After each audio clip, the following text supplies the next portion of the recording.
O espaço aéreo europeu pode ser tão complicado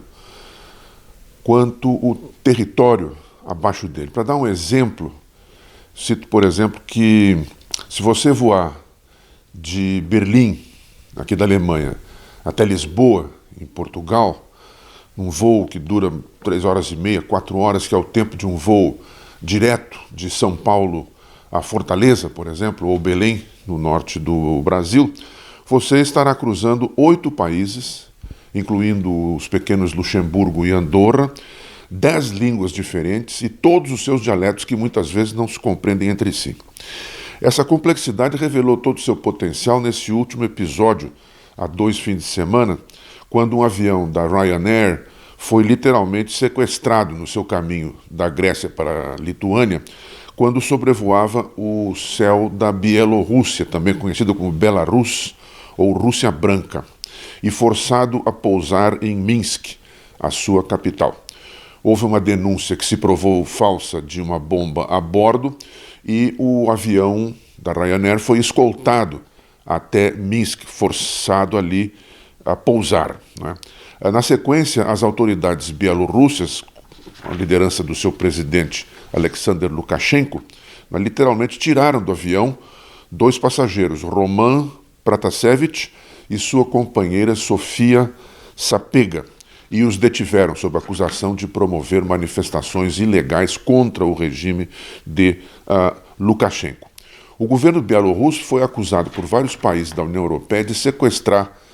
o avião e também de sequestrar os 2 passageiros, Pratasevich e Sapega. A Bielorrússia era parte da antiga União Soviética, tornou-se independente com o fim da URSS, na sua sigla. Em 1994, Alexander Lukashenko foi eleito presidente e se permanece no poder desde então, acusado de ter um estilo ditatorial de governo. Também é considerado um estreito aliado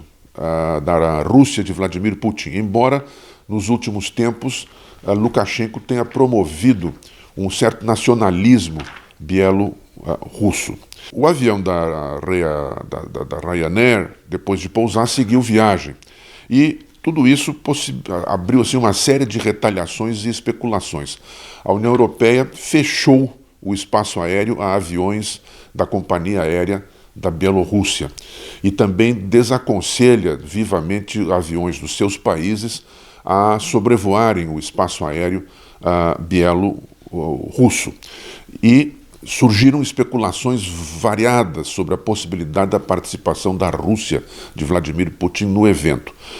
Segundo algumas delas, que ainda não apresentaram provas a respeito, o governo russo teria sugerido a Lukashenko a realização do sequestro, prevendo que haveria as retaliações de costume contra a Bielorrússia, e isso forçaria a reaproximação maior entre a Bielorrússia e o governo de Moscou, nesse momento que Lukashenko tentava uma aproximação mais nacionalista da sua política, inclusive da sua política externa, né? Chegou-se a levantar a suspeita de que alguns cidadãos russos teriam saído do avião também, ou cidadãos bielorrussos, que levantaria a hipótese de haver agentes secretos infiltrados no avião, coisa que também não foi comprovada. O que é certo, no entanto, é que nesse último fim de semana, Vladimir Putin e Lukashenko se encontraram em Sochi, na Rússia, às margens do Mar Negro, num encontro em que o presidente russo garantiu a Lukashenko um novo empréstimo de 500 milhões de dólares. Além disso, Putin determinou que haja entendimentos entre as autoridades que dirigem os respectivos espaços aéreos da Rússia e da Bielorrússia para que haja uma intensificação dos voos entre os 2 países, permitindo assim que cidadãos da Bielorrússia possam voar para e retornar dos outros países da Europa que pertencem à União Europeia. Segundo o porta-voz Dmitry Peskov, do governo russo, também foi abordada a questão de Sapega, que é uma cidadã russa por quem a Rússia vai se interessar para saber, digamos assim, qual será o seu destino e o seu estado diante das ameaças de processos por parte do governo bielorrusso. É fácil de entender esse interesse da Rússia pela Bielorrússia e a aproximação entre os dois países, basta olhar-se um mapa. O que se vê ali é que existe uma verdadeira cortina de ferro de sentido contrário hoje, que cerca a Rússia, formada por países de governos hostis a ela: Finlândia, Estônia, Letônia, Lituânia e Ucrânia, num muro que vai do Mar de Barents, no extremo norte, até o Mar Negro, no extremo sul da fronteira ocidental da Rússia. Além disso, além de ser um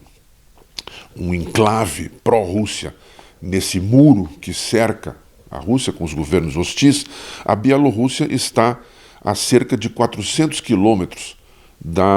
do enclave de Kaliningrado, que é um enclave russo às margens do Mar Báltico, onde a Rússia tem também uma forte presença de seus cidadãos. Manter a influência sobre este verdadeiro enclave, essa brecha no muro que a cerca, é vital para a Rússia de Vladimir Putin. Um tema colateral que foi levantado por esse incidente foi um episódio de 2013 em que o avião do então presidente boliviano Evo Morales foi forçado a fazer um pouso em Viena, na Áustria, depois de ter negado o acesso ao espaço aéreo da Itália, da França, da Espanha e de Portugal. Ele retornava de Moscou, onde o presidente, então, Evo Morales, participava de um encontro de países produtores de gás, para a Bolívia. E houve um alerta por parte do governo dos Estados Unidos, dirigido aos seus aliados europeus, que o whistleblower Edward Snowden, que acabara de pedir asilo na Rússia, poderia estar a bordo do avião de Evo Morales. O avião pousou em Viena e, apesar da resistência do presidente Evo Morales, ele foi informalmente revistado. Eu digo informalmente porque houve um pretexto para subir algumas pessoas da Áustria a bordo para verificar quais seriam os problemas do avião, que na verdade poderia ter tido uma pane de combustível, tendo, portanto, a sua segurança ameaçada por essas atitudes de diversos governos europeus. Constatado que Snowden não estava a bordo, o avião teve autorização para prosseguir o seu voo, reabastecendo-se, inclusive, mais uma vez nas Ilhas Canárias, um arquipélago no Atlântico Norte que pertence à Espanha. Houve pedidos protocolares de desculpas por parte dos países envolvidos, exceto os Estados Unidos, mas, na verdade, tudo ficou por isso mesmo. Não houve grandes manifestações nem indignações por parte daqueles países diante do episódio bastante complicado do ponto de vista diplomático.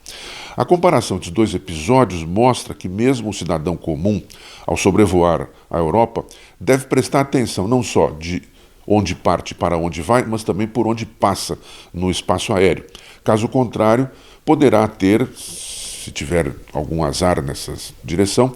o triste destino de Pratasevich e de sua companheira Sapega, literalmente sequestrados por estarem no céu errado na hora errada, presos no emaranhado da teia geopolítica que se transformou o espaço aéreo europeu.